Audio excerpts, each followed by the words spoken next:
misericórdia da nação brasileira, Senhor. Nós clamamos em nome do Senhor Jesus Cristo de Nazaré, que é Rei de reis, Senhor de senhores, mas também é o Cordeiro Santo que o Senhor enviou para, através do sangue derramado na cruz do Calvário, poder aniquilar toda voz de condenação e toda marca deixada pela iniquidade e o pecado do teu povo. Nós nos arrependemos em nome do estado do Rio Grande do Sul, nós nos arrependemos em nome daquelas cidades, nós pedimos perdão, Senhor, por eles, nós pedimos a tua misericórdia e aplicamos o sangue de Jesus sobre todo o estado do Rio Grande do Sul, e principalmente pelas famílias que estão perdendo entes, perdendo tudo, Senhor, até a esperança de continuar a viver. Que a tua misericórdia se estabeleça e que a tua bondade, Senhor, possa restituir tudo aquilo que o povo do Rio Grande do Sul e das cidades afetadas estão perdendo. Que a nação brasileira, Senhor, seja envolvida pela tua graça, pela tua misericórdia, e que este acontecimento possa gerar no coração de todo brasileiro, em toda parte do mundo, a comoção, para trazer à existência a intercessão pelo povo do Rio Grande do Sul. Oramos em teu nome, abençoamos aquele estado e declaramos que Jesus reina sobre todos nós, sobre todo o Brasil, em nome do Senhor Jesus. Amém. Glória a Deus. Aplauda o Senhor Jesus, queridos. Aleluia. Mais um mês que viramos, né? Foi bem no meio da semana, e não é novidade para nenhum de nós que o rema do mês de maio do ano da aliança é a unidade para o arrependimento. Para quem não sabe, todos os meses o Senhor nos dá uma palavra rema, uma revelação para que nós possamos caminhar durante o mês. E o Senhor tem falado muito conosco, o Espírito Santo tem trazido muita luz em nossos caminhos durante esse ano de 2024, e eu creio que quando chegarmos no final do ano da aliança, nós teremos um rema, nós teremos algo muito precioso, uma revelação, um decreto muito poderoso em favor da igreja de Jesus. Todos os meses do ano de 2024, nós tivemos um rema revelado através do ministério de intercessão, através de uma revelação que o Senhor tem nos dado nas Escrituras. Um rema e um versículo para nortear os nossos passos. O ano de 2024 é o ano profético da aliança. Diga amém. Amém. E nós sabemos que temos uma aliança a honrar. A aliança perfeita. Perfeita porque foi estabelecida entre Deus e a terra, entre o homem e a sala do trono, e o elo de ligação foi o sangue de Jesus. Então isso faz dessa aliança perfeita o amor daquele que é o ser mais poderoso, além de todo o universo, por nós que somos seres minúsculos, somos homens limitados, como o apóstolo Paulo diz nas Escrituras, pobres e miseráveis. E nós recebemos a benevolência do Pai de entrarmos diante dele com orações de súplicas, de clamor, de adoração e arrependimento. Então, o mês de janeiro, o rema do mês de janeiro foi o mesmo rema do ano, é assim todo ano, e o rema é a aliança. No mês de fevereiro, o rema foi a palavra foco. No mês de março, oração e palavra. No mês de abril, ouvir e obedecer. E agora em maio, é unidade para o arrependimento. Unidade para o arrependimento. Olha só o rema que Deus nos deu até agora. Eu ia pedir para a mídia projetar, mas nem enviei, porque eu quero que você comece a meditar nisso também e formar um rema dentro de você. E eu estou com muita expectativa, querido, a cada mês que vivemos, a cada mês que nos movemos na direção da sala do trono, eu fico imaginando quando chegar em dezembro, qual será esse rema? O rema é uma frase construída através dos remas mensais. Eu nunca vi isso em igreja nenhuma, para alguém dizer assim, estão copiando. Não, é uma revelação direto da sala do trono, é algo que Deus deu para mim, para você, para a família Betel. Diz aleluia. Olha só o rema que se formou até agora. Deus falou no meu coração. Temos uma aliança a honrar, e a forma de fazer isso é manter o foco na oração e palavra, para ouvir e obedecer, com unidade para o arrependimento de muitos. Diga glória a Deus. Imagina o que vai ser acrescentado a partir do mês de junho, mês de julho, agosto, setembro, outubro, novembro, dezembro, o que o Senhor vai trazer a este rema, a esse decreto profético, que nós iremos orar, que nós iremos estabelecer uma bandeira, um estandarte com essas palavras, e eu creio que isso vai definir a nossa história. Isso aqui, querido, não é apenas um ajuntamento de palavras, é um ajuntamento de poder, de revelação, que está definindo a história da família Betel ao longo do ano de 2024, o ano da aliança. Quem crê, diga amém.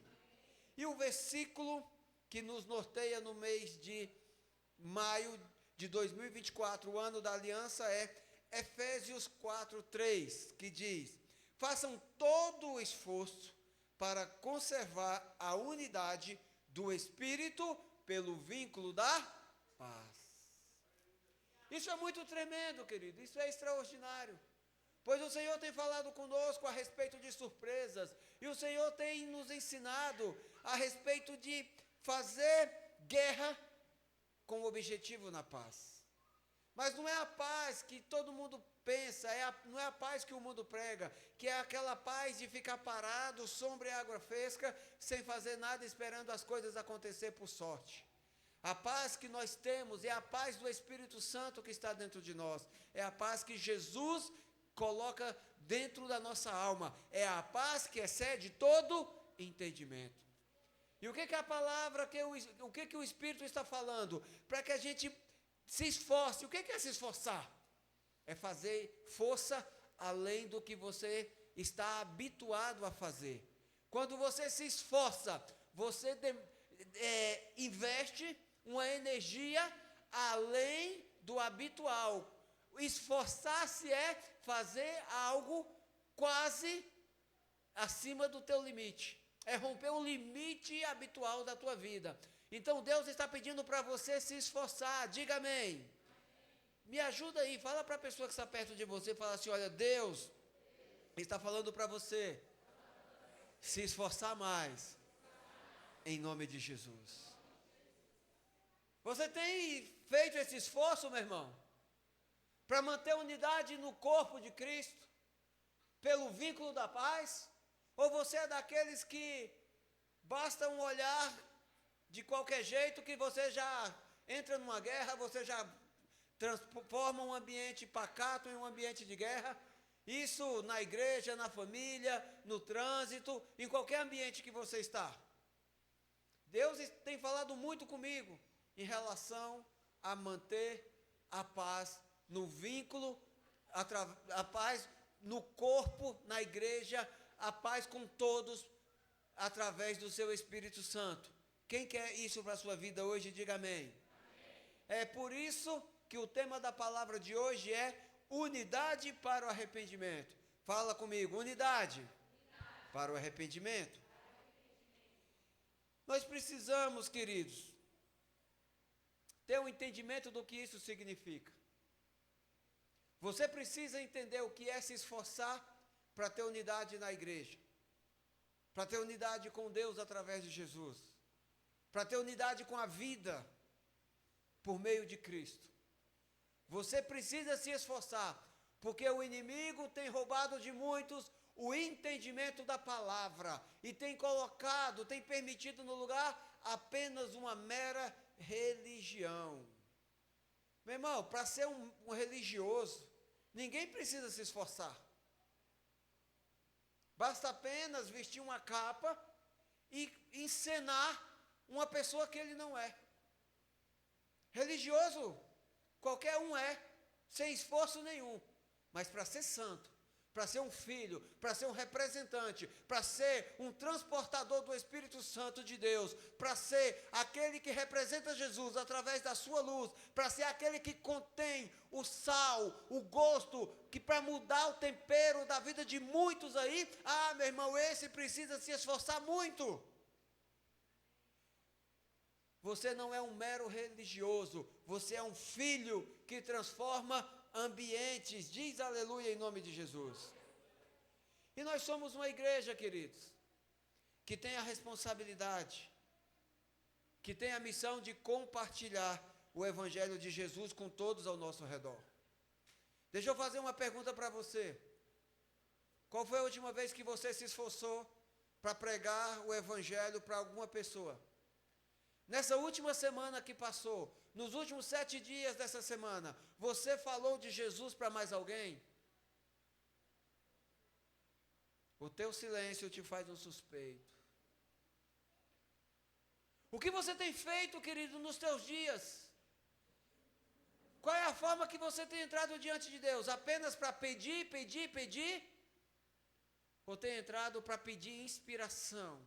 Ou tem entrado diante dele para ser inspirado? Porque uma pessoa inspirada, ela expira. Você inspira Jesus e expira salvação para as pessoas ao teu redor. Diga aleluia. Uma pessoa inspirada, ela recebe Cristo e exala vida eterna a todos a seu redor. Quem crê nisso, diga amém, meu irmão. Só que isso não pode ser feito de uma maneira qualquer. Não pode ser de qualquer jeito. Falar do Evangelho, pregar Jesus, tem que ser com excelência. A Bíblia fala que nós devemos manejar bem o Evangelho de Cristo. Como um obreiro. Porque obreiro é aquele que trabalha, é aquele que se esforça, que não tem nada do que se envergonhar. A Bíblia nos ensina que falar a respeito do Evangelho de Jesus precisa ser com ordem e decência. E eu tenho ensinado aqui há todos esses anos que eu sou pastor, porque eu aprendi algo muito importante. Você só pode dar aquilo que você possui.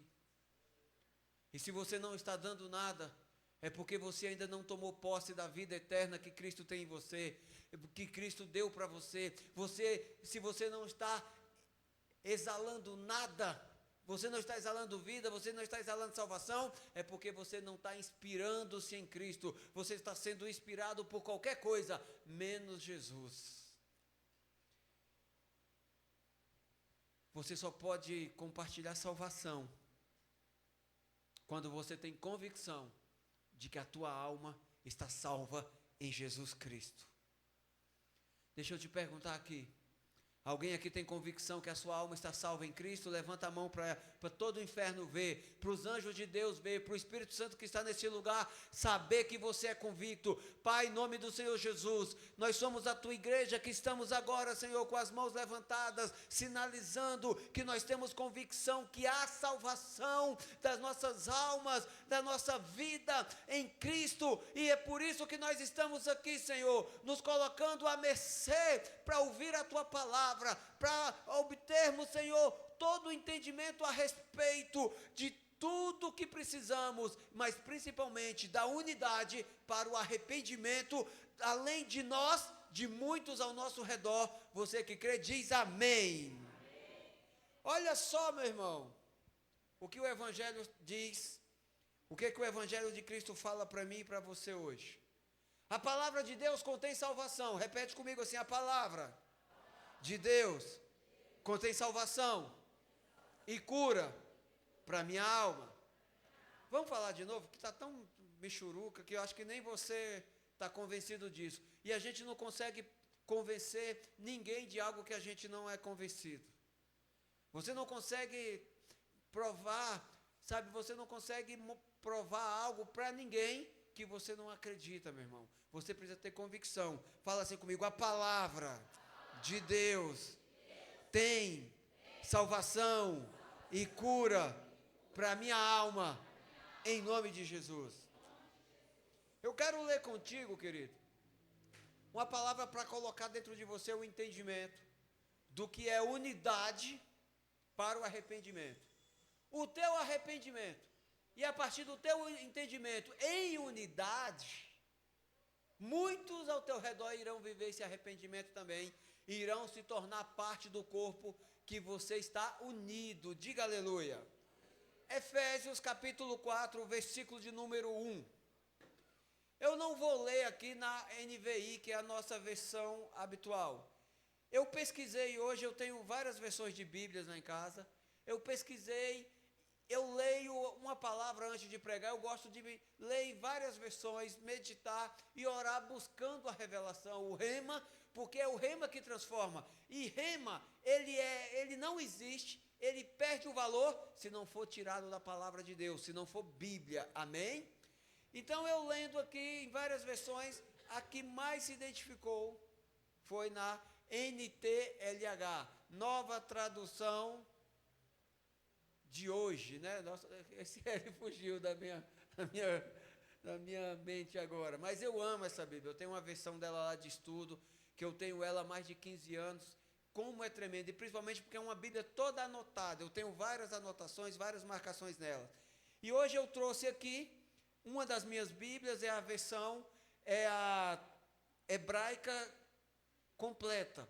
Ela é uma versão que foi traduzida do inglês para o português, mas que ela foi escrita no inglês diretamente de uma tradução do hebraico, Velho Testamento, e do grego, Novo Testamento. Então traduziram diretamente do hebraico para o inglês e do grego para o inglês, e quando essa versão estava pronta, traduziram para o português. Então essa Bíblia que eu tenho aqui, ela é excelente, ela é muito boa, e é uma versão completa. Realmente, quando eu tenho dúvida, eu vou consultando as traduções, tanto é que essa daqui, ela tem tanto verbete em hebraico e grego, que algumas vezes eu tenho que ler com outra versão, só para me entender o contexto, para mim não me perder. É uma Bíblia riquíssima. Depois, se você tiver interesse, eu te dou a versão aí para você comprar no Mercado Livre, e diga-se de passagem, está cara. Era baratinha quando eu comprei essa minha versão, fui comprar outro dia para presentear um pastor, está muito cara. Fala assim, misericórdia. Vamos ler aqui, Efésios 4:1, tá? Por isso estou preso porque sirvo o Senhor Jesus Cristo, peço a vocês que vivam de uma maneira que esteja de acordo com o que Deus quis quando chamou vocês. Sejam sempre humildes, bem-educados e pacientes, suportando uns aos outros com amor. Faça tudo para conservar, por meio da paz que une vocês, a união que o Espírito dá. Versículo 4. Há um só corpo, e um só Espírito, e uma só esperança, para a qual a Deus chamou vocês. Há um só Senhor, há uma só fé, um só batismo. E há somente um Deus e Pai de todos, que é o Senhor de todos, que age por meio e está em todos. Que age por meio de todos e está em todos. Porém, cada um de nós recebeu um dom especial, de acordo com o que Cristo deu. Como dizem as Escrituras Sagradas, quando ele subiu aos lugares mais altos, levou consigo muitos prisioneiros e deu dons às pessoas. Em todas as versões que eu li, querido, essa daqui foi a que mais se aproximou da versão traduzida direto do grego para a nossa língua. Olha só como está escrito aqui na Bíblia, na hebraica completa. Versículo 8, eu vou ler só o versículo 8 aqui, tá? Essa é a razão pela qual se diz. Põe o versículo 8 aqui na tela, por favor. Eu vou ler e vocês vão identificando ali. Pode pôr na NTLH, tá? Versículo 8. Efésios 4:8. Acho que deve ter travado aí. Eu vou ler aqui para vocês entenderem. Na que acabamos de ler, está escrito assim: como dizem as Escrituras Sagradas. E aqui na versão da Hebraica Completa, está escrito assim: essa é a razão pela qual se diz: depois que ele subiu às alturas, levou cativo o cativeiro. Olha só o que diz aqui: depois que, quando ele subiu aos lugares mais altos, levou consigo muitos prisioneiros. Mas na versão hebraica completa está falando assim, ó, ele levou consigo, ele levou cativo, ele levou preso muitos cativeiros. Isso é, ele levou cativo, ele aprisionou prisões que estavam sobre nós. Que lugares altos são esses? Quando Jesus ascendeu de volta ao Pai. Quando Jesus, após ressuscitar, voltou para o Pai. Estes são os lugares mais altos.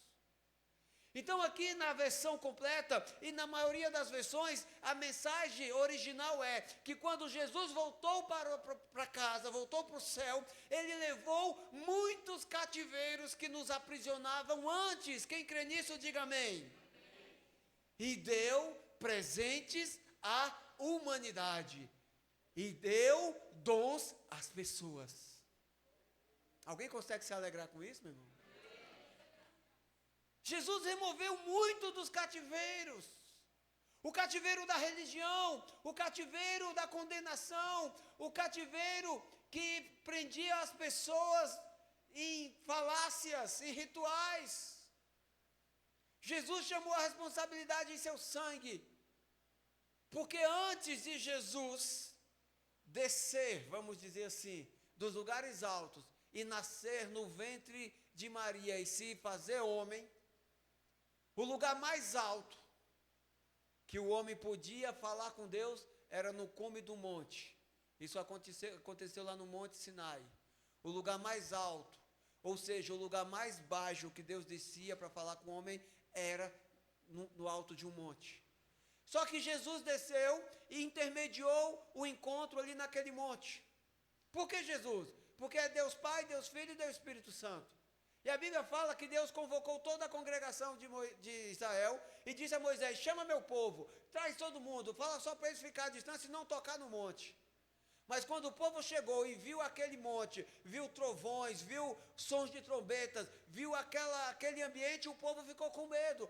Que ambiente era esse? O ambiente da plenitude da presença de Deus. Era Deus Pai, era Deus Filho, era Deus Espírito Santo. Então falaram para Moisés: Moisés, vá você, fala com Deus e nós ouviremos a ti, porque nós temos com medo de Deus. O povo estava preso na religião. Por isso tinha medo de se aproximar da intimidade com o Deus verdadeiro. Até Jesus nascer e morrer e ressuscitar o terceiro dia, o lugar mais alto que o homem subia para falar com Deus era no alto do monte. Só que quando Jesus desceu e morreu, ele não ficou limitado a um cume de um monte. A Bíblia fala que ele desceu lá no inferno, no lugar mais baixo. E quando ressuscitou, houve uma conexão, uma unidade entre céus e terra através do sangue de Jesus. Antes de Jesus era apenas no alto de um monte, mas depois de Jesus é direto na sala do trono, porque ele desceu no mais profundo do inferno para nos fazer entrar diretamente através do seu nome e do seu sangue no lugar mais alto, diretamente, sem medo, sem religião. Quem entende isso, diga aleluia. E ele levou cativo com ele muitas prisões, muitas enfermidades, nossas doenças, nossos cativeiros, nossos medos, e além disso, ele nos deu muitos dons, muitos presentes. Diga aleluia. E lendo aqui, queridos, Efésios capítulo 4, versículo 1, nós entendemos e de cara já podemos ver que o apóstolo Paulo começa dizendo assim, ele refere a si mesmo como um prisioneiro de Cristo. Olha só o que ele diz: por isso eu, que estou preso porque sirvo ao Senhor Jesus Cristo. O que ele fala para a gente? Peço a vocês que vivam de uma maneira de acordo com o que Deus quis quando chamou vocês. O que o apóstolo Paulo está falando aqui? Olha, eu sou um escravo da vontade de Jesus. Ele está falando, eu sou um escravo. O que é escravo? É aquele que não tem vontade própria. É aquele que vive para fazer a vontade de Deus. E o que ele nos adverte? Vivam da maneira que honre a vontade de Deus, que honre a aliança que Ele estabeleceu conosco na cruz do Calvário. Ele nos adverte a respeito do nosso chamado. Nós precisamos viver de uma forma que gere honra a esse chamado, que traga honra para a vontade de Deus. Não dá para viver de qualquer jeito, não dá para viver do jeito que você quer. Tem que ser do jeito e da vontade que Deus chamou você para ser. Diz aleluia em nome de Jesus. Não pode ser, meu irmão, por causa de benefícios.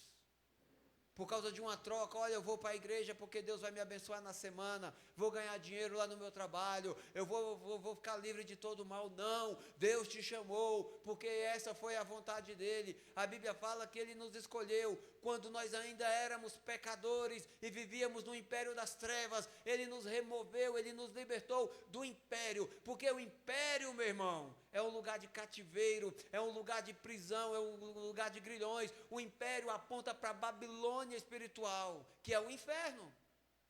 A Babilônia, meu irmão, quando foi criada pela primeira vez por Nimrod na terra, ele criou uma fortaleza e começou a construir para cima. Ele queria alcançar os céus, ele queria tocar em Deus. Era um projeto perfeito, por quê? Porque tinha unidade. Era um projeto perfeito, porque Deus lá em Gênesis 1:28 falou: vão, espalhem-se por toda a terra e multipliquem-se. Nimrod falou ao contrário: não, vamos nos ajuntar e fazer um império só nosso. Nimrod era um caçador, ele foi o primeiro a aprisionar um ser humano, ele foi o primeiro a fazer escravos. E por que a Babilônia era um projeto perfeito? Justamente por causa da unidade. A fortaleza de Babel, que deu origem à Babilônia, era uma fortaleza que tinha 100 portas fechadas para manter o homem dentro. E Betel, que é um altar que nós vemos na Bíblia, que é o portal do céu aberto sobre a terra, aponta para Jerusalém, que é uma cidade que é reino. Ele nos removeu do império das trevas e nos trouxe para o reino do seu Filho da luz, o reino do Filho da luz, Jesus Cristo. Enquanto a Babilônia era um império com 100 portas fechadas, a Betel, a Jerusalém, a Terra Santa, é uma cidade de 12 portas abertas. O império 100 portas fechadas. Betel, Jerusalém, céu, são portas abertas. Por quê? Só permanece aquele que realmente quer viver sem escravidão. Você se torna servo, escravo da vontade de Deus, mas por tua livre e espontânea vontade, porque a Bíblia fala: transforma em tudo ao teu redor, através da palavra de Deus, renovando a tua mente, libertando o teu pensar.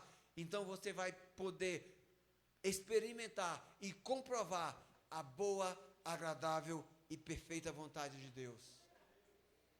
Olha só o que Deus fala aqui. Vivam, o apóstolo Paulo nos inspira, vivam de uma forma que honre a Deus, fazendo a vontade, para que você viva exatamente como Ele te chamou. Não pode ser por causa de benefício, mas pelo privilégio de fazer parte de um projeto da eternidade. Você já parou, meu irmão, para pensar que ser crente, estar sentado aqui hoje num culto de adoração ao Senhor, não é uma religião? É você estar fazendo parte de um projeto que Deus estabeleceu para a tua vida pela eternidade. Quem se alegra com isso? E Ele nos ensina o quê? A ser humildes, educado, dócil, paciente com todos, suportando um ao outro. Deixa eu abrir um parêntese aqui. Suportem uns aos outros com o amor. O que acontece? Qual é o engano que toma de conta de muitos dentro da igreja, principalmente dentro da igreja?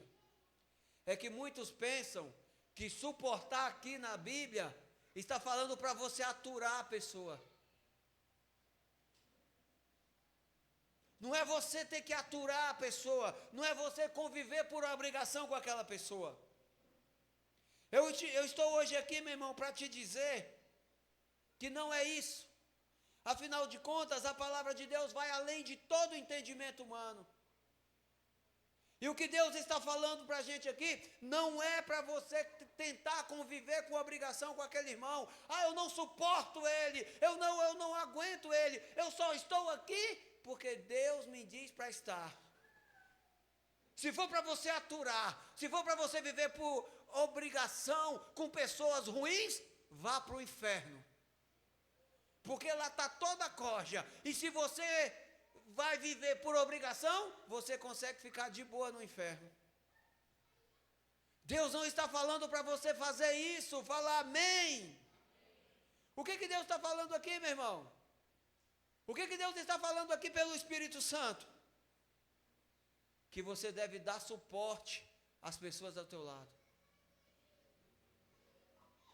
Para você viver em unidade. A Bíblia fala que nós devemos fazer o bem sem olhar quem. Diga amém. Amém. Outro grande engano que tem na igreja. Outro grande engano que tem na mente de muitos. Olha para a pessoa que está do teu lado e fala assim, você está prestando atenção no culto? É muito importante o que o Espírito Santo está falando hoje aqui, meu irmão. É muito importante o que Deus quer falar contigo hoje, porque Deus quer curar a tua alma, Deus quer transformar você. Você não veio para um culto religioso, você veio para um ambiente de transformação, cura e salvação da tua alma. Então é muito importante que você entenda o que Deus está falando para você sair daqui inspirado em Jesus e exalar a vida lá fora. Diga aleluia. Qual é o outro engano? O primeiro é que suportar é aturar as pessoas. Outro engano é, o meu irmão fala de unidade, mas eu não vejo unidade nas ações dele. Olha só o engano que acontece entre muitos.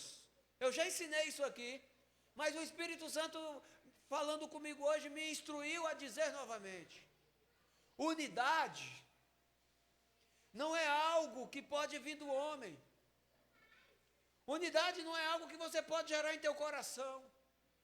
Unidade não é algo que o homem pode criar. E já que unidade não é algo que o homem pode criar, ele não pode dar e ele também não pode exigir de outras pessoas. Por que muitas pessoas não conseguem conviver na igreja? Porque ele pensa que unidade é o que o irmão vai fazer para agradar ele. Quantos já vieram reclamar para mim? Pastor, eu não vejo unidade nas pessoas. Meu irmão, não é assim. Unidade não é algo que você vai exigir. Unidade não é algo que você tem para oferecer. Unidade é um ambiente que Deus proporciona. E você vai viver a unidade quando você aceitar esse dom, esse presente que vem de Deus para a tua vida. Olha só o que a Bíblia fala a respeito de Deus ser o gerador da unidade. Olha só onde a Bíblia fala que é Deus que traz o ambiente de unidade. Romanos capítulo 15, versículo 5. O Deus ali está com D maiúsculo? Sim ou não? Então ali está falando sobre o Senhor soberano. Amém? O Deus que concede perseverança e ânimo, deles um espírito de unidade. Espírito aqui está com E minúsculo. Quando aparece espírito com E maiúsculo, está falando do Espírito de Deus, o Espírito completo, o Espírito Santo. Diga aleluia. Mas quando aparece aqui um espírito com E minúsculo, está falando do espírito que eu tenho, porque eu sou um espírito, você é um espírito que possui uma alma e habita num corpo. Então está falando aqui sobre nós.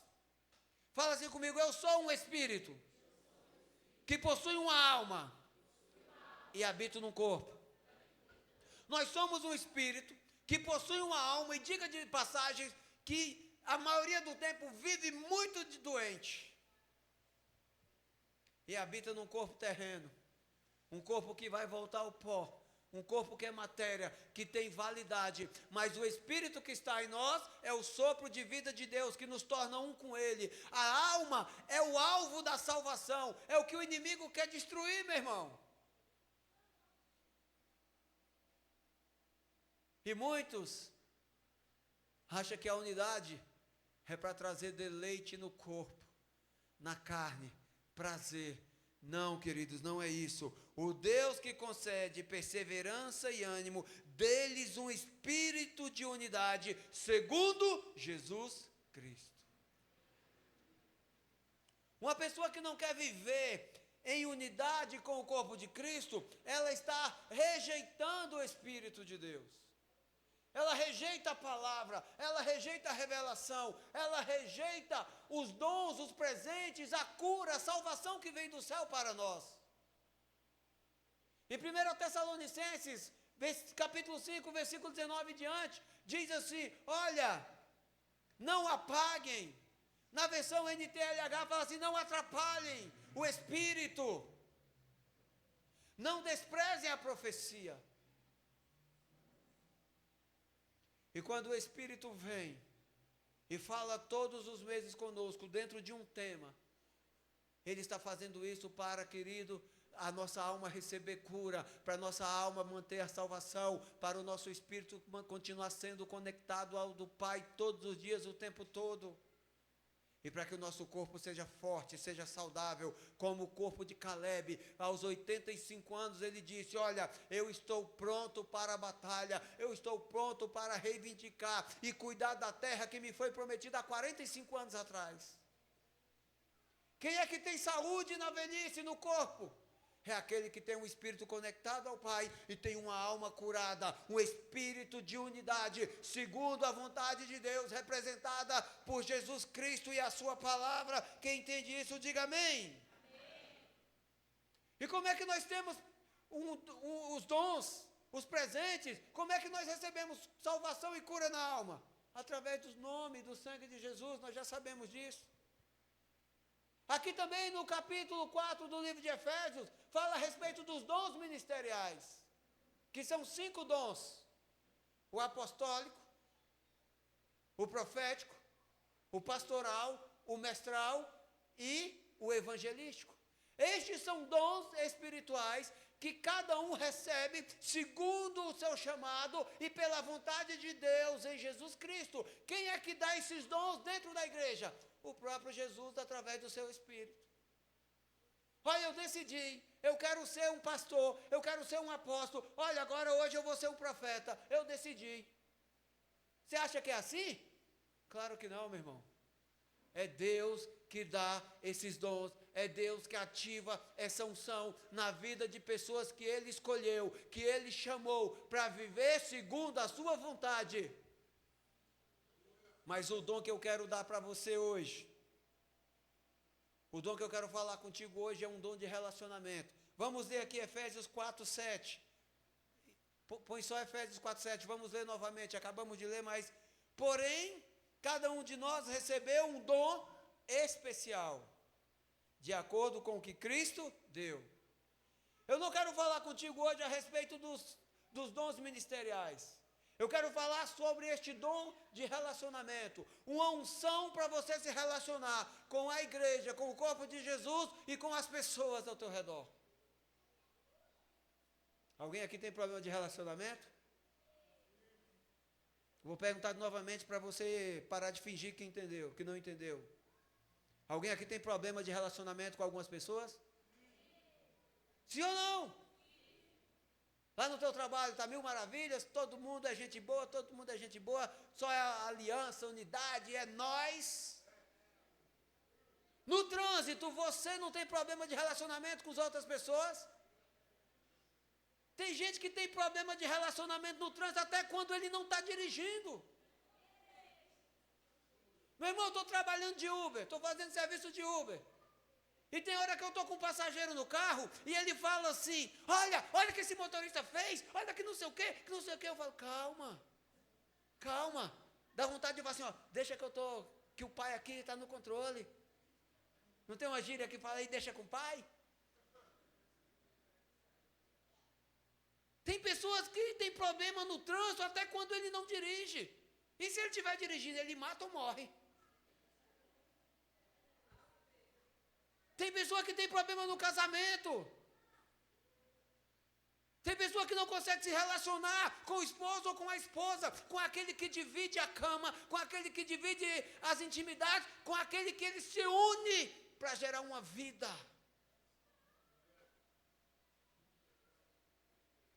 Sabia que existe gente assim? Esse silêncio faz de você um suspeito, quase culpado, se não fosse o sangue de Jesus. Tem pessoa que não consegue se relacionar com os pais. Tem pessoa que não consegue se relacionar com os irmãos. Tem pessoa que não consegue se relacionar nem com ele mesmo. Teve uma época da minha vida que eu tinha o hábito de falar só. Eu começava a meditar em uma coisa, num assunto, e começava a conversar comigo mesmo. Gente, tinha hora que saía um arranca-rabo, uma guerra, que eu arrumava briga comigo mesmo.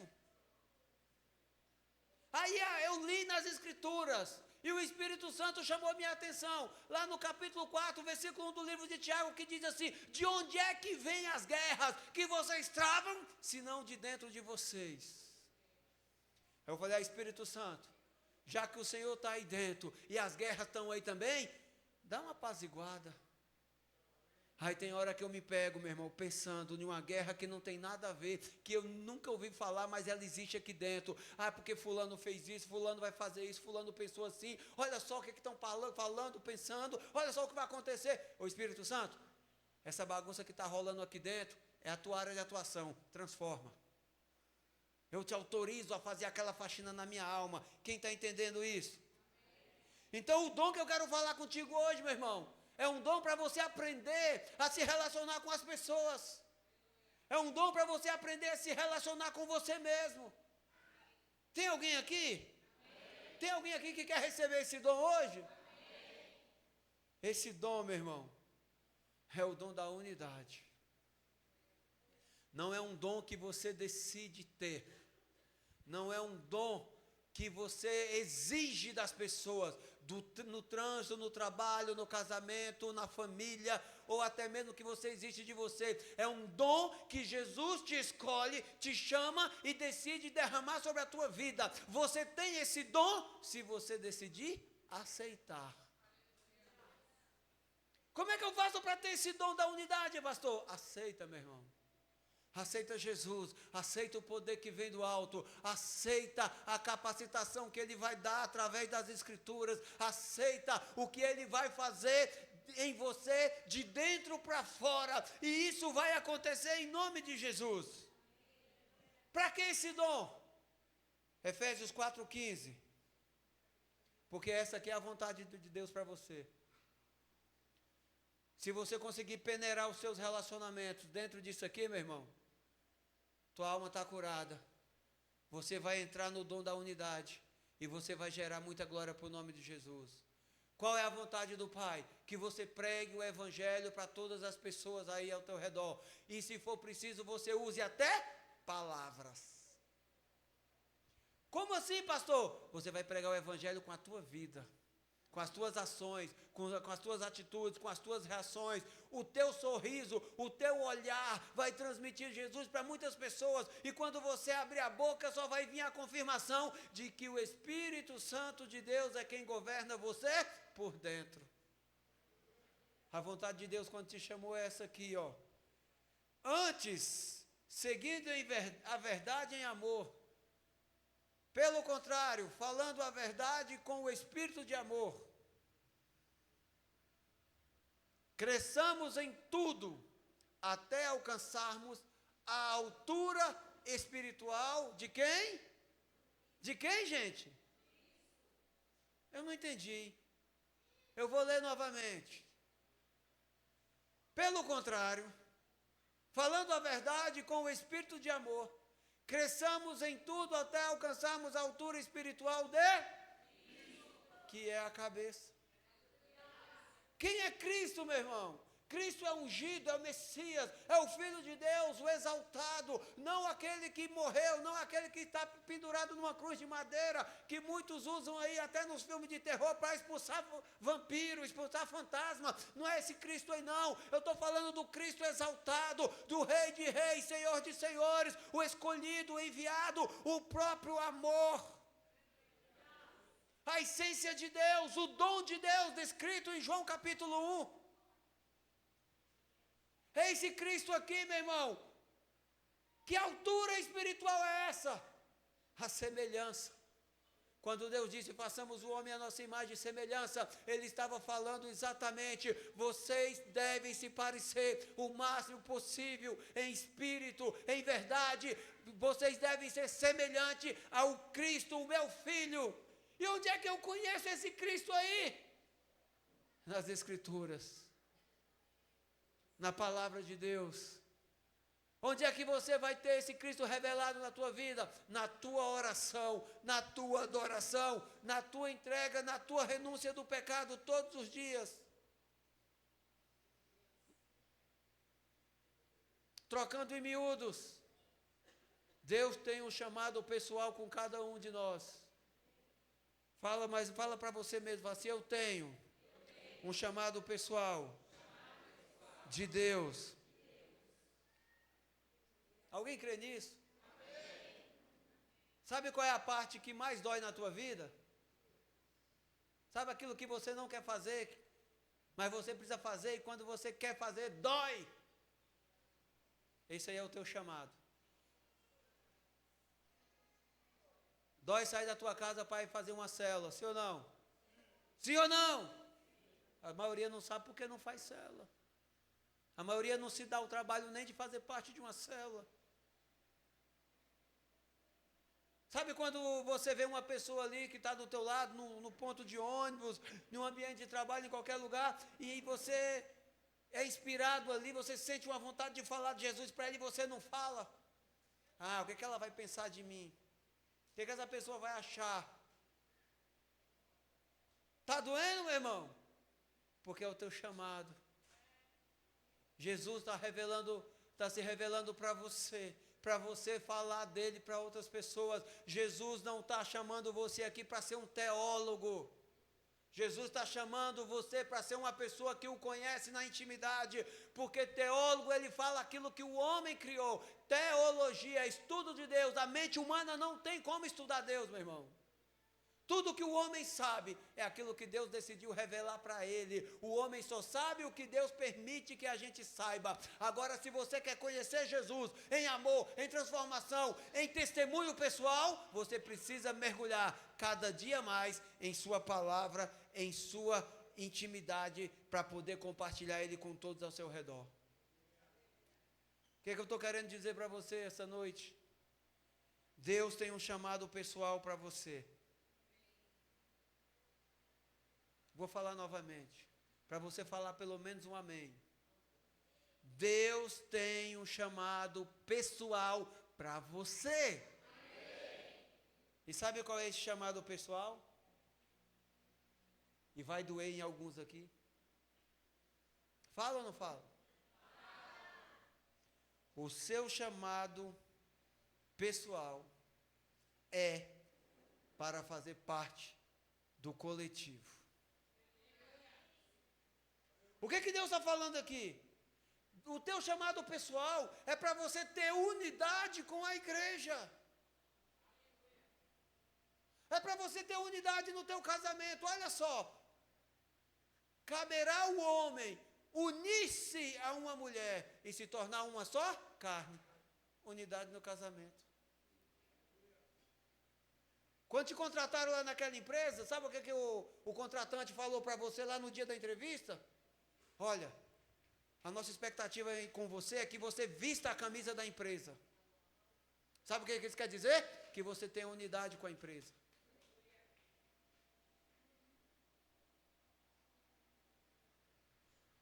Deus te chamou de forma pessoal para você compartilhar.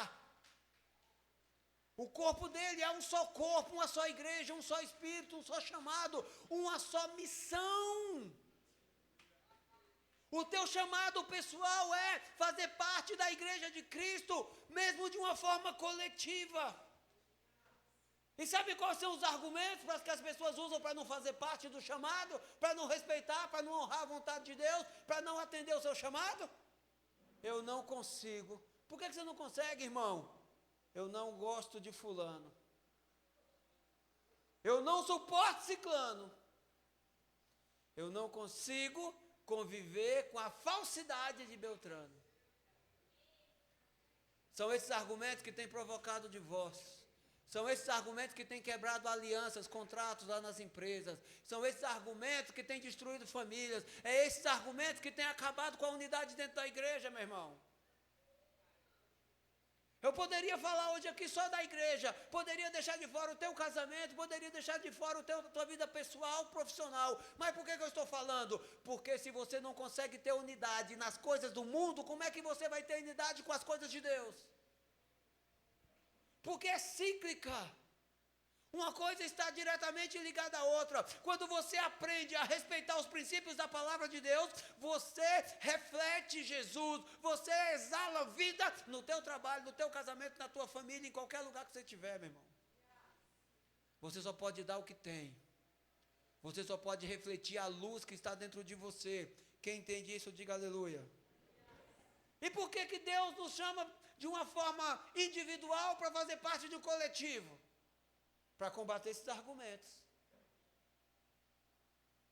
Eu não consigo, eu não suporto, eu não aguento. O que você quer fazer no céu?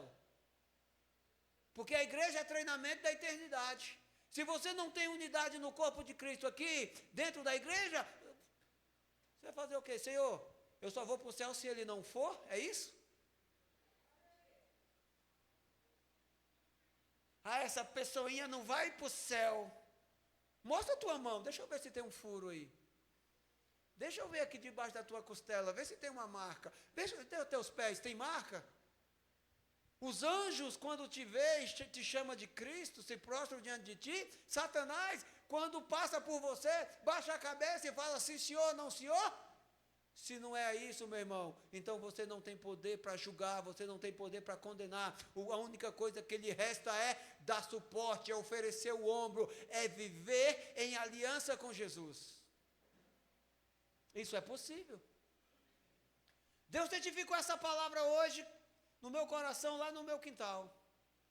Eu tenho uma roseira que eu cuido dela há muito tempo, e há uns 3 anos, quando eu celebrei o casamento do meu sobrinho Ítalo e Yasmin lá no Goiás, 4 anos atrás, num sítio, a coisa mais linda, tinha uma roseira, coisa top, plantada no jardim, na beira de uma lagoa. Eu falei, puxa, eu queria tanto uma muda dessa. Daí falei perto de uma mulher que estava lá, ela foi lá e cortou, tirou e falou, toma, pastor, leva para São Paulo e planta lá no seu jardim. Só que a gente morando em casa que não tem quintal. Então plantei num vaso.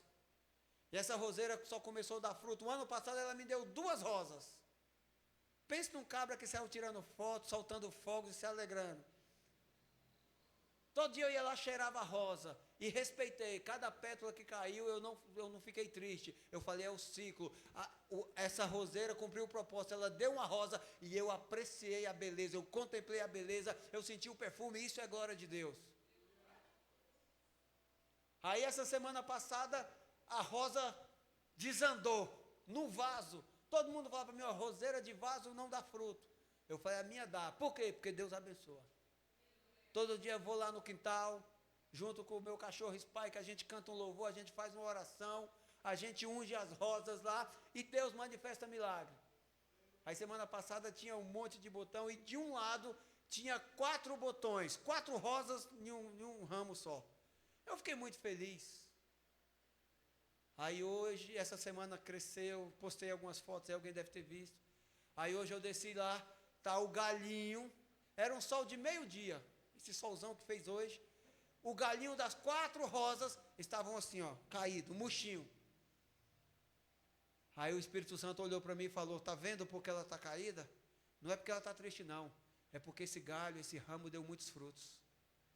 Só fica rebaixado, só se humilha, só anda curvado aquele que produz fruto. Porque quem não produz fruto, fica altivo, com aquele olhar de soberba, olhando para o alto. Quem dá frutos, ele se curva. E quando eu olhei, sabe o que estava acontecendo? Tinha um galho do lado da rosa. Eu peguei aquele galho e levantei e coloquei um sobre o outro. Aí Deus falou, é isso aqui que eu quero que a minha igreja faça.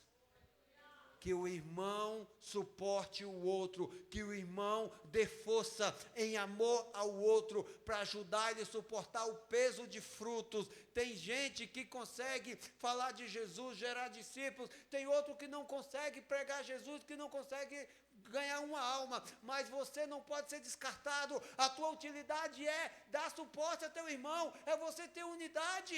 Não é que você vai invejar ou vai querer os frutos do outro, você vai ajudar o teu irmão a sustentar os frutos. Isso é unidade do corpo, meu irmão. O teu chamado pessoal é fazer parte de uma igreja. E ser igreja não é religião, não é vir para cá atrás de bênção, é vir para cá para receber Jesus e compartilhar Jesus lá com as outras pessoas. Diga aleluia. Hebreus 4, 12 e 14. Esforcem-se. Olha só aqui o que a palavra de Deus está falando mais uma vez. Para você se esforçar. Se fosse fácil, não precisava de esforço. Esforcem-se para viver em paz com todos e para serem santos. Sem santidade ninguém verá o Senhor. O que é santidade? É reproduzir Jesus em atitudes, em palavra, de acordo com o que a Bíblia ensina. É se arrepender todos os dias, é pedir perdão, é ser dócil, é ser amável, é suportar, é andar na verdade, e como acabamos de ler. Versículo 15. Cuidem. O que é cuidar? Ordem e decência, organizar. Para quê? Para que ninguém se exclua da graça de Deus, para que ninguém se perca. Que nenhuma raiz de amargura brote e cause perturbação. Como é que as pessoas se perdem, segundo as Escrituras? Hebreus 12, 15. O que faz as pessoas se perderem? O que faz as pessoas rejeitarem a unidade, desprezar o Espírito e desprezar a profecia? Fala assim, raiz de amargura. Tem raiz de amargura aí dentro de você, meu irmão? Deve ser por causa dessa raiz de amargura que você não consegue suportar a falsidade de Beltrano, de fulano, de ciclano. Porque quem não tem raiz de amargura, só lembra de uma coisa, é 70 vezes 7 vezes ao dia. O que é isso, pastor? É a receita do perdão. Jesus disse para Pedro, perdoe, se for necessário, até 70 vezes 7 vezes por dia. Quanto é que dá 70 vezes 7? Tem alguém aí que sabe fazer conta? 490 vezes todo dia. Este é o número de vezes que você deve perdoar. Você consegue perdoar as pessoas ao teu redor 490 vezes todos os dias? Meu irmão, virou o dia, virou a contagem. Faz o teste, começa a perdoar, começa a pedir perdão, veja quantas vezes você é capaz de perdoar todos os dias. Quem está entendendo? Raiz de amargura te afasta da unidade do corpo de Cristo. Raiz de amargura te afasta da unidade do casamento. Raiz de amargura te afasta da prosperidade lá no teu trabalho. Raiz de amargura, meu irmão, causa perturbação e, além de tudo, contamina muitos. Por que nós devemos ter unidade? Fala assim, eu devo ter unidade para o arrependimento. Se você não tem unidade, meu irmão, você não se arrepende. Por quê? Porque eu vou para a igreja e não vejo ninguém arrependido. Eu sou assim, quando eu vejo alguém chorando, eu logo choro também. Tem mais alguém assim? Quem vê o outro chorando, fica lá com o coração endurecido, é coração de pedra. Por quê? Deve ter alguma raizinha aí. Quando você vê alguém fazendo assim, abrindo a boca, é questão de segundos, você vai fazer a mesma coisa. Por quê? É reprodução, é inspiração, é a nossa alma. Então, quando a gente tem unidade, quando a gente aceita Jesus, quando a gente deixa o Espírito Santo nos governar de dentro para fora, automaticamente o arrependimento é algo que vai fluindo, meu irmão. Por que você fala de Jesus para outra pessoa? Não é para condenar ela, é para salvar a alma, é para fazê-la se arrepender. E você só consegue transmitir a mensagem do Evangelho da cruz se você for uma pessoa convicta de salvação. Você só consegue salvação para a tua alma depois que você se arrepende de todos os seus pecados e confessa Jesus. E o que atrapalha isso de acontecer, pastor? Raiz de amargura.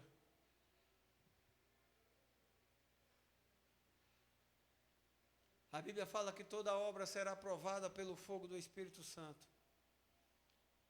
E essa prova, meu irmão, ela é feita na justiça de Deus. E se você continuar com raiz de amargura, se você continuar fugindo à unidade do corpo, você provavelmente vai ser totalmente destruído no fogo da justiça de Deus. Fala-se misericórdia. Repete comigo mais uma vez, fala assim, a palavra de Deus, o Evangelho de Cristo, tem salvação e cura para a minha alma. A Bíblia fala que quando tinha uma pessoa doente na Bíblia, eles ungiam as feridas das pessoas com bálsamo. E a Bíblia tem citações que falam a respeito de um bálsamo que vem lá de Gileade. Para quem não sabe, Gileade é um lugar, um monte, e Gileade quer dizer monte do testemunho, ou monte das testemunhas. Um povo que sofreu rejeição e decidiu se isolar, mas recebeu cura, e eles passaram a produzir remédio. Então, quando a Bíblia fala do bálsamo de Gileade, fala a respeito de um remédio. Fala assim comigo, bálsamo de Gileade é remédio. Por que o bálsamo que era produzido em Gileade curava as pessoas? Porque eles receberam cura. Você só pode curar quando você é curado. Você só pode perdoar quando você se sente perdoado. Você só pode pedir perdão quando você recebe perdão. E o que Deus fez com todos os teus pecados? Quando confessado, Ele já perdoou. Tudo que o Espírito Santo precisa hoje, meu irmão, é a tua autorização para fazer uma faxina na tua alma. E orando esses dias, há cerca de um mês, estava orando sobre este ato profético. E o Espírito Santo mandou trazer hoje o bálsamo. Você está vendo aqui na minha mão? É bálsamo, é uma planta chamada bálsamo. É uma planta... E ela é bálsamo e ela tem poder de cura. Quando manipulado, quando trabalhado, quando feita quando ela entra em unidade com óleo, com azeite, ela tem poder de cura. Vira uma pasta, vira uma pomada. A Bíblia, Jesus conta a parábola do homem que tinha sido assaltado no caminho de Jerusalém para Jericó.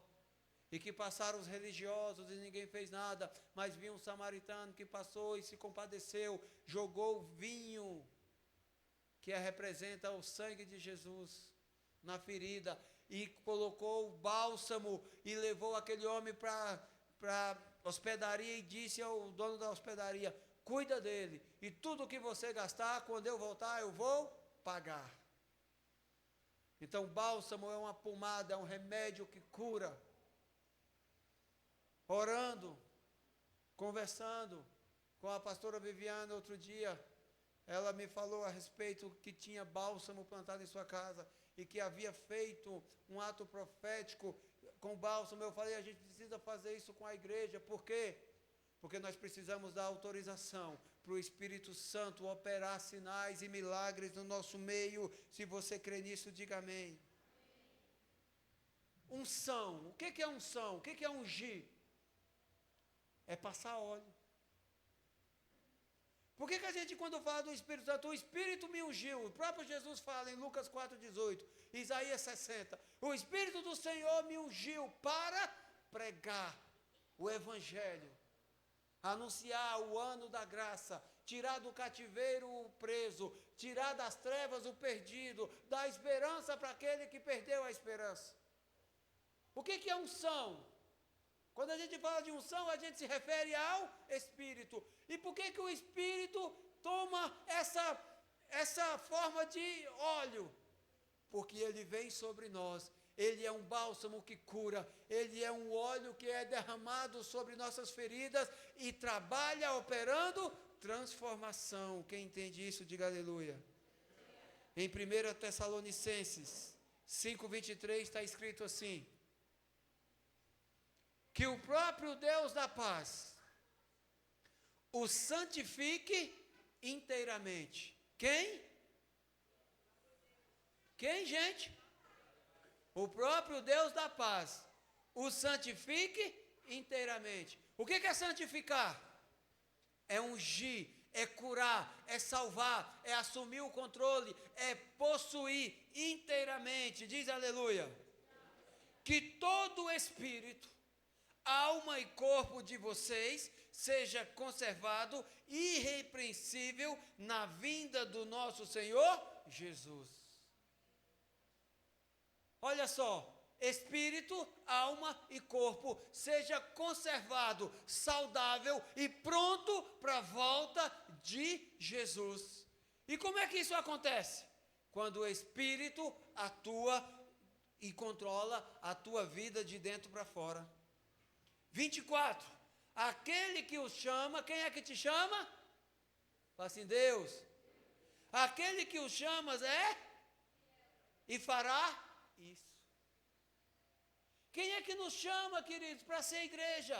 É o próprio Jesus. E Ele dá autoridade, Ele dá o seu nome. Ele nos deu autoridade quando derramou seu sangue na cruz. Ele fala, olha, permaneçam em Jerusalém. Jerusalém aponta para reino, aponta para o céu, aponta para a igreja, até que do alto venha sobre vocês poder. Gileade quer dizer monte das testemunhas. E Jesus fala, permaneçam em Jerusalém, até que do alto venha sobre vocês o poder do céu, o Espírito Santo, e vocês serão as minhas testemunhas. Ou seja, Deus quer encher você com seu espírito, quer te preencher, quer transformar tua alma de condenada pelo pecado em alma de filho salva, quer manter o teu espírito conectado a Ele, quer manter as tuas emoções, o teu corpo, a tua mente sarada. Para quê? Para a volta de Jesus, meu irmão.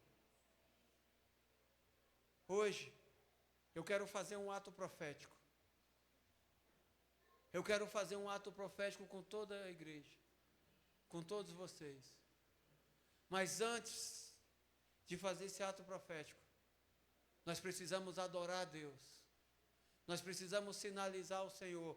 No início do culto eu pedi para você levantar a tua mão e sinalizar que você tinha convicção da tua salvação. E uma pessoa que tem convicção da sua salvação entende que o princípio de dízimo, oferta e primícia não é por obrigação, é uma prova de amor. Alguém aqui ama Jesus? Amém. De verdade? Então, quando você ama Jesus, você não demonstra em palavras, Jesus, eu te amo. Você demonstra em renúncias. Quando você renuncia o teu dízimo para entregar no altar, uma oferta, uma primícia, você está fazendo isso por amor. Amor a vidas, porque é a mesma coisa que Deus ama vidas. E quando nós trazemos os nossos dízimos, nós estamos provando o nosso amor, porque a maior prova de amor é a obediência aos princípios estabelecidos na palavra. Quando nós retemos os dízimos, quando nós guardamos para nós rejeitamos o Espírito, nós desprezamos a profecia, nós achamos que o dinheiro pode ser a chave de segurança para manter a nossa alma tranquila. Quando a palavra de Deus fala que somente Deus é quem faz isso, o nome de Deus, o nome de Jesus é o nosso escudo, é a nossa fortaleza, o nome de Jesus é o nome pelo qual clamamos e no qual receberemos salvação. Eu quero que você separe o teu dízimo, eu quero que você separe a tua oferta, eu quero que você prepare-se para adorar a Deus da forma mais intensa. Você já saiu de casa e pediu para o Senhor propor no teu coração o valor de uma oferta. Entregue essa oferta que o Espírito Santo propôs no teu coração. Separe uma semente. Amanhã é os dias que nós temos que pagar o aluguel da igreja. E nós precisamos fazer uso dos dízimos. Nós não temos nenhum valor para pagar os aluguéis amanhã. E nós precisamos do dízimo por quê? porque a igreja é miserável, a igreja precisa de ajuda. Não, meu irmão. A igreja é terra fértil, e quando nós entregamos os dízimos no altar do Senhor, nós estamos plantando semente na terra fértil, e essa terra é que traz os frutos, e pode ter certeza, na casa de Deus, com a tua unidade, nós teremos sempre o ombro para amparar. Não importa se você é aquele que traz os frutos, ou se você é aquele que está com o ombro pronto para o teu irmão se apoiar. O importante é que você está fazendo isso por amor, na unidade do corpo, e essas raízes de amargura que insistem em te querer roubar a tua alma da salvação, elas serão anuladas hoje, elas serão destruídas, elas serão apagadas do teu interior. Eu creio pelo poder do nome de Jesus. Se você também crê, diga amém. Separe a tua semente, separe o teu dízimo, separe a tua oferta. Eu vou fazer aqui também o meu. O Senhor tem cada dia mais me abençoado, me prosperado. Com o meu trabalho, o Senhor tem me feito alcançar verdadeiros feitos. E as pessoas falam assim: mas você é demais. Não, querido, não sou. É Deus quem me abençoa. Assim como Deus me abençoa, Deus também abençoa você, para que você tenha em teu trabalho bons frutos, bons resultados, para que teu salário no final do mês seja garantido. E quando você devolve o dízimo, você honra a Deus com a tua semente. Quando você traz o dízimo no altar, você está honrando a mão que te abençoou com aquela provisão. Quem entende esse princípio, diga aleluia. Dízimo não é obrigação, dízimo é semente de amor. Nós fazemos porque reconhecemos a mão de Deus como sendo o autor do milagre que transforma a semente em muitos frutos.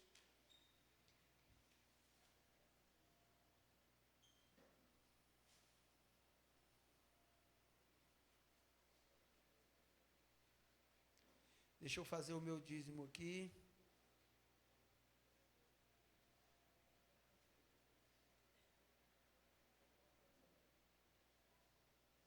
Você pode mandar o teu dízimo direto para a conta da igreja. Está ali a página, você pode já deixar salvo aí. E sempre que Deus te abençoar, recebeu lá durante a semana, já envia logo a provisão. Muitas vezes aquela provisão é só a semente que falta para completar um projeto, pagar uma conta de luz, completar o valor de um aluguel, quitar um compromisso da igreja com o reino.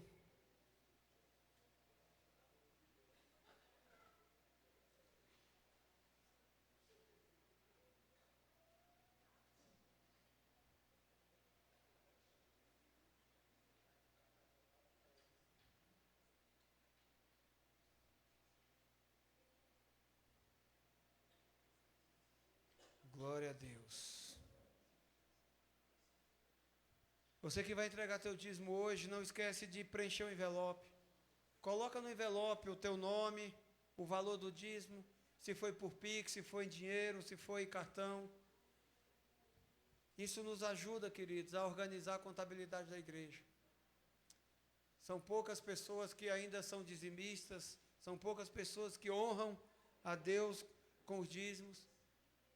E mesmo assim a gente muitas vezes precisa de ter essa organização, porque nós estamos treinando para quando Deus enviar uma multidão de dizimistas e nos levar para outros territórios, para outros lugares. Hoje nós somos uma igreja pequena, uma igreja que tem muitas dificuldades, mas nós temos pessoas que decidem entrar na unidade, aceitar Jesus e viver para a glória do nome do Cristo, o Filho de Deus.